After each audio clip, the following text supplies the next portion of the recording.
महाकुंभ का ये जो एरिया हम आपको दिखा रहे हैं, किस तरह भारी तादाद में श्रद्धालु जो हैं वो वहां पर पहुंच रहे हैं। संत वहां पर जो है मौजूद हैं। अखाड़ों के स्नान के लिए वहां पर तैयारियां हो रही हैं। पूरी तरीके से अब नियंत्रण किया जा रहा है, बैरिकेडिंग उस तरीके से किए गए हैं। हालांकि प्रधानमंत्री नजर बनाए हुए 3 घंटे में 4 बार बात कर चुके हैं, लेकिन दिक्कत तब है जब लोग वहां नियमों को मान नहीं रहे हैं। जो बैरिकेड की गई है, जहां से जाने का रास्ता है, जहां से आने का रास्ता है, अगर उसको फॉलो करते हुए ये भीड़ आगे बढ़े तो शायद कोई घटना ना हो। लेकिन वहां पहुंच रहे लोग जल्द से जल्द उस स्थल पर पहुंचने के प्रयास में बैरिकेडिंग को पार करते हुए, उस पर चढ़ते हुए या दूसरा रूट अपनाते हुए नजर आते हैं। तब इस तरह की घटनाएं होती हैं जो सुबह हमने देखी। हालांकि पहले ये खबर आई थी कि अखाड़ा के जो लोग हैं वो स्नान नहीं करेंगे, लेकिन अब उनके लिए वो व्यवस्था की गई है, क्योंकि बहुत सारे श्रद्धालु ऐसे हैं जो इन्हीं लोगों के लिए वहां पर प्रतीक्षा करते हैं। जो रज है धूल मिट्टी का, उसे वो अपने माथे पर लगाना चाहते हैं। तो ऐसे में जो वो आज मौनी अमावस्या का मौका, और ऐसे में करोड़ों लोग जो पहुंच रहे हैं वहां पर आस्था की डुबकी लगाने के लिए। अब अखाड़ों के निकलने का सिलसिला अभी से थोड़ी देर में शुरू होगा। 13 अखाड़े तैयार हैं अमृत स्नान के लिए। रास्ता साफ कराया गया है, क्योंकि पैदल ही आगे बढ़ते हैं नंगे पैरों से, और ऐसे में पूरे रास्ते को साफ किया गया। उस रास्ते में जहां बैरिकेड की गई थी, जहां से इनको गुजरना है, वो भी एक तरीके से लोगों को भी वहां से हटाया गया है, ताकि पूरी सावधानी के साथ अब आगे जो लोग पहुंचे उनके जाने के लिए वो स्थान निर्धारित किया जाए, ताकि किसी तरीके की दिक्कतें आगे ना होने पाए। साधु संत आज डुबकी लगाने वाले हैं। मौनी अमावस्या का आज स्नान।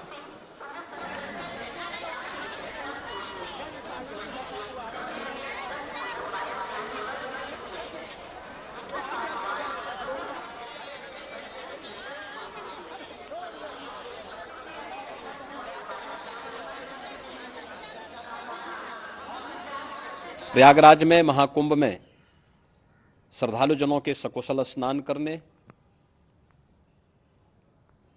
अमृत स्नान के लिए देश भर से आए हुए श्रद्धालु जनों की व्यवस्था के लिए, उनके कुशल क्षेम के लिए आदरणीय प्रधानमंत्री जी का प्रातःकाल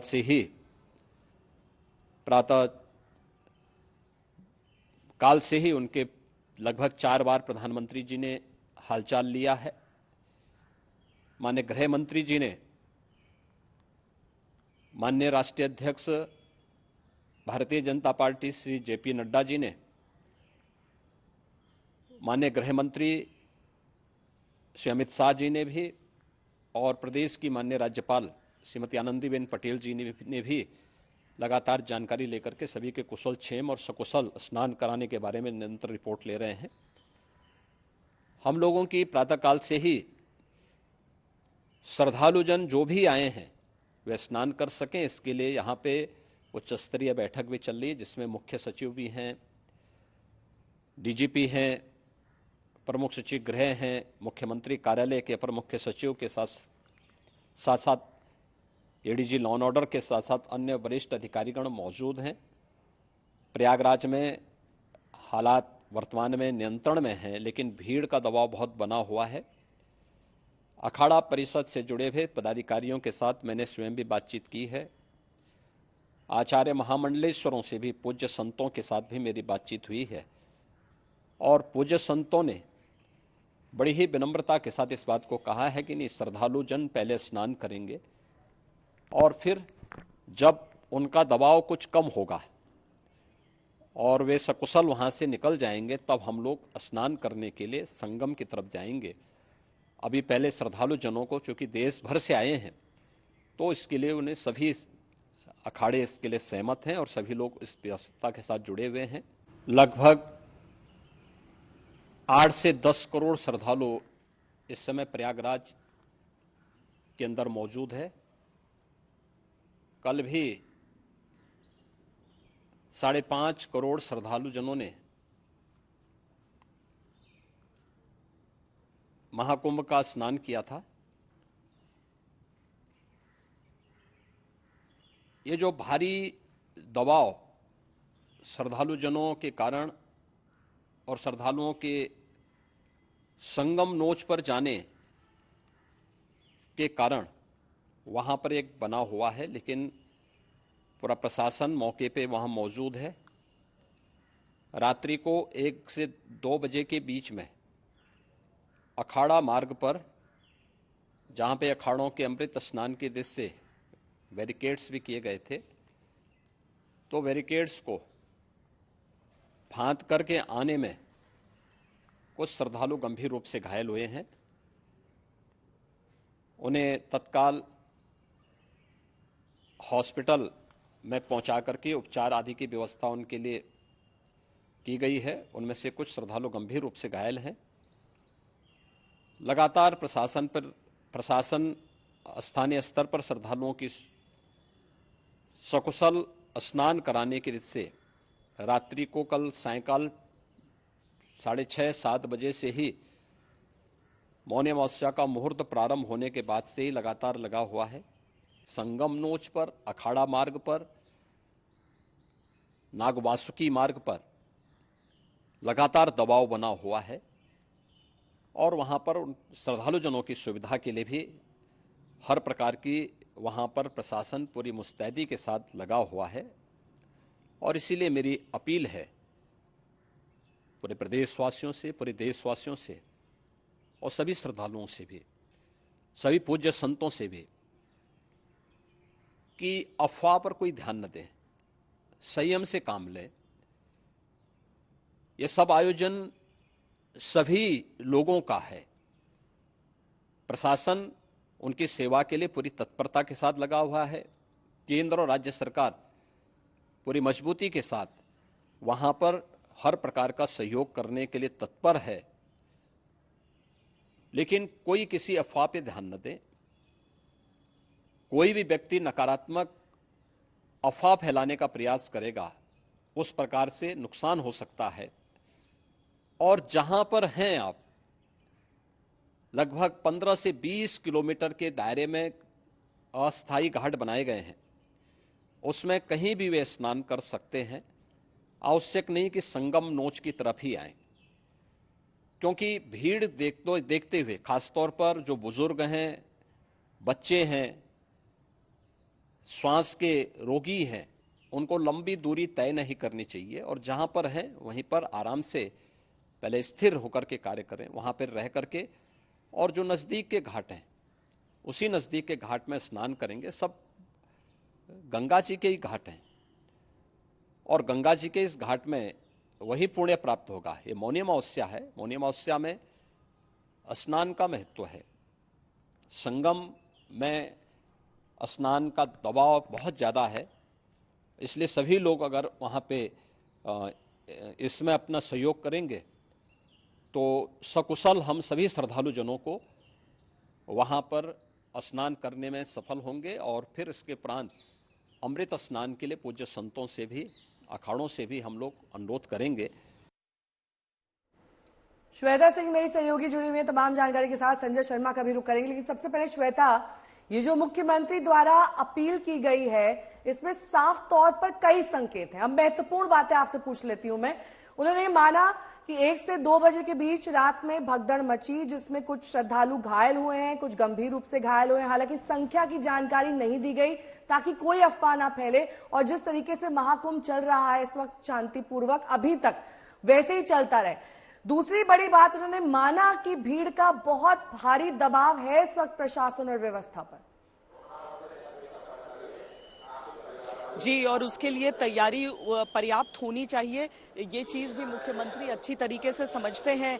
नेहा, मुख्यमंत्री की तरफ से जो बातें कही गई हैं, अब उसमें देखिए 2 बड़ी चीज़ें। एक तो उनको उनके प्रशासन के लिए, उनकी कानून व्यवस्था के लिए जाना जाता है, तो इस भी तरह की कोई भी घटना अगर होती है तो एक बहुत बड़ा प्रश्न चिन्ह रहता है। और इसीलिए योगी आदित्यनाथ नहीं चाहेंगे कि इस तरह की चीज़ हो, और वो चाहेंगे कि सारी चीज़ें व्यवस्थित रहें, सही तरीके से निकल जाएं। दूसरी चीज़, अखाड़ों का पीछे हट जाना कि हम अमृत स्नान नहीं करेंगे। अखाड़ों में, साधु संतों में योगी आदित्यनाथ की का सम्मान है, उनकी बातों को सुनते हैं। तो उन्होंने स्वयं बात की, सभी अखाड़ा के जो आचार्य महामंडलेश्वर हैं, सबसे उन्होंने बात की और सबको राजी कराया यहाँ पर आने के लिए। यहाँ पर भी पीछे मेरे अगर आप तस्वीरें देख लेंगी तो जो हम उस समय से बात कर रहे थे कि कैसे कैसे धीरे धीरे पूरे क्षेत्र को खाली कराया जाएगा, तो वो अब खाली कराया जा चुका है।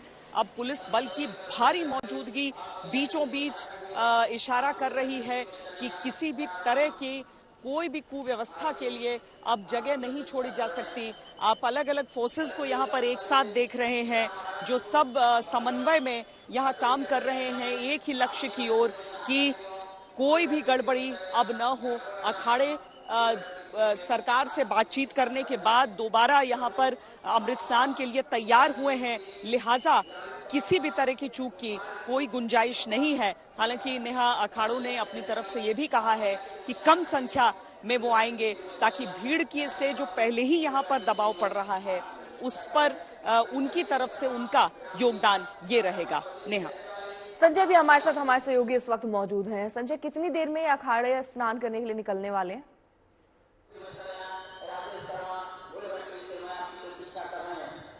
जिस तरह से यहाँ पर चहलकदमी बढ़ गई है और जिस तरह से हलचल बढ़ी है, उसे देखते हुए यहाँ डीआईजी स्वयं निरीक्षण के लिए जा रहे हैं, पुलिस बल उनके साथ है।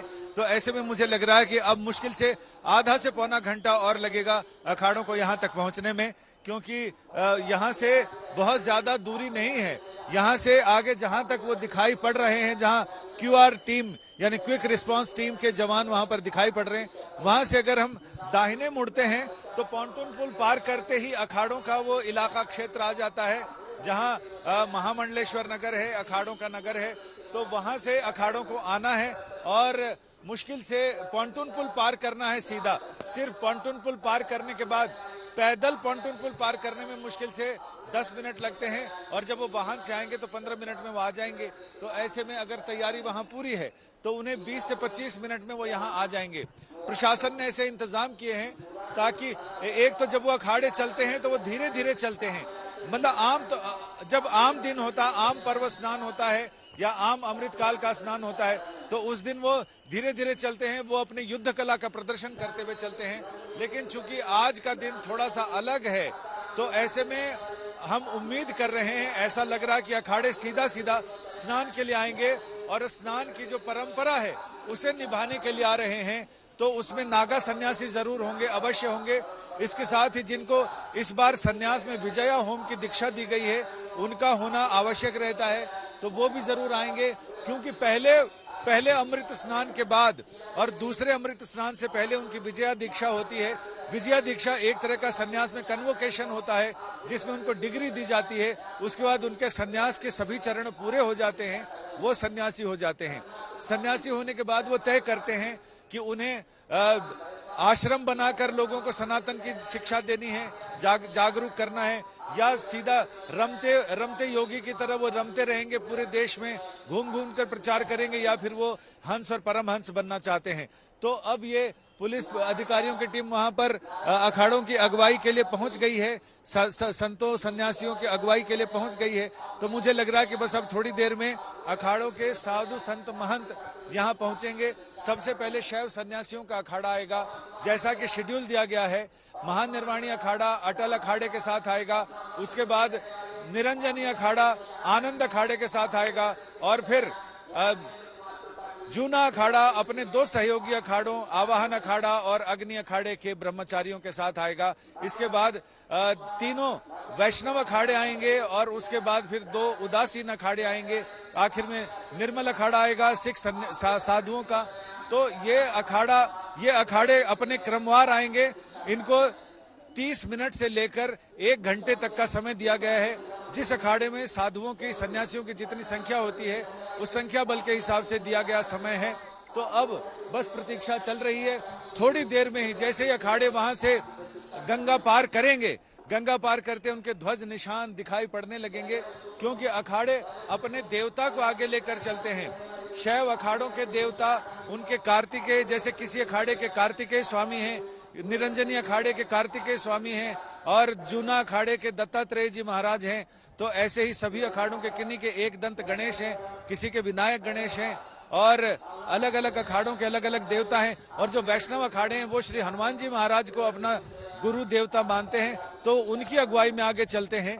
तो अब ये ट्रैक्टरों से मेरे ख्याल से कुछ पानी गिराने की या फिर कुछ साफ सफाई का कुछ इंतजाम करने का इंतजाम हो रहा है। और इसके साथ ही बस अब मुझे लग रहा है कि 15 से 20 मिनट में सभी अखाड़े एक एक करके क्रमवार ढंग से पहले शैव अखाड़े और फिर वैष्णव अखाड़े आएंगे। मैंने देखा यहाँ पर, मैं अपने कैमरामैन को कहूंगा कि वो दिखाएं कि यहाँ से बैरिकेडिंग हटा दी गई है, जो बैरिकेडिंग की गई थी, और सीधे यहाँ से बीच का रास्ता जो इन्हें संगम की ओर जाता है उसी से अखाड़े यहाँ आएंगे। बाईं तरफ वो अपने वाहन पार्क करेंगे और सीधे यहाँ से निकलेंगे और सामने संगम है, संगम पर वो स्नान करेंगे और गंगा तट पर, और वहां से छोटे रास्ते से जहां आज तक की बस लगी है उसके ठीक पीछे से, और वो छोटे रास्ते से रवाना हो जाएंगे। और वो वापसी का मार्ग है अखाड़ों का। जिस तरह से पुलिस के सायरन बज रहे हैं उसे देखकर ये लग रहा है कि बस अब संत सन्यासियों के आने का सिलसिला शुरू होने वाला है। और जैसे ही वो वहां से चलेंगे उतना ज्यादा ऐश्वर्य और ठाट बाट का प्रदर्शन मुझे लग रहा है इस बार नहीं होगा, क्योंकि जो हादसा हुआ है उसको लेकर साधु संतों ने भी हमें बताया कि वो आहत महसूस कर रहे हैं और वो प्रार्थना करेंगे ईश्वर से, अपने तपोबल से वो ये प्रार्थना करेंगे कि ईश्वर उन लोगों को जल्दी स्वस्थ करें। और आगे का जो पर्व है जिसमें एक और अमृत स्नान है और 2 पर्व काल के स्नान है, वो सारे सुचारू ढंग से, सुनियोजित ढंग से, शांतिपूर्ण ढंग से, सिद्ध ढंग से संपन्न हो जाएं।